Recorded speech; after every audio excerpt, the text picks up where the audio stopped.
Hello， 大家好，这一期视频跟大家分享这一台摔过的 iPhone X 面容提示不可用的维修过程。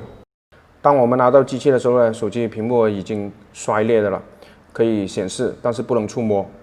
那我们就使用我们的屏幕来测试。手机开机的时候就提示面容不可用了。故障就是 CPU 检测不到面容元件的存在，所以才会提示面容 ID 不可用。使用仪器去检测这一个点阵，发现点阵的 I2C 线路是断线的，于是在显微镜检查面容元件是否被维修过，或者是排线表面是否有断裂的情况。经过检查是没有发现异样的。接下来我们就测量面容元件连接排线的阻值，在测量过程就发现了点阵排线上面有一路地线是断线的。那接下来我们就把断线的地线焊接到旁边的地角，让它恢复地线的功能。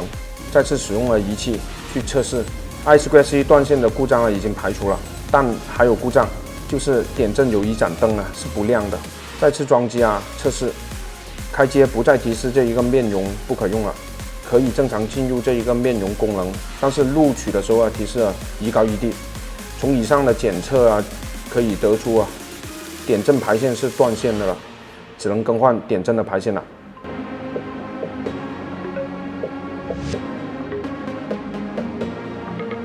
把点阵背面的固定的铁片把它打磨掉，然后拆下铁片，然后再把有故障的点阵排线用刀片把它割下来。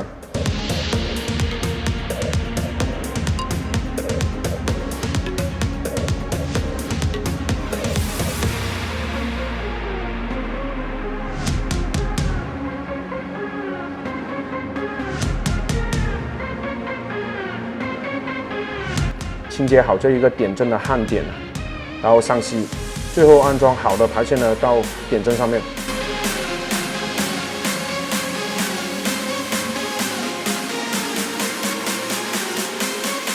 安装好排线之后，使用仪器再去测试点阵是否工作正常确定工作正常然后就装机测试。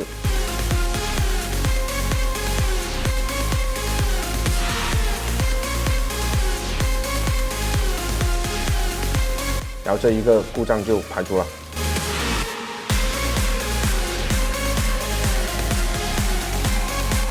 好，这一期视频就跟大家分享到这里，然后还有更多的维修视频，请继续关注我们巨龙维修学院。下个视频再见，拜。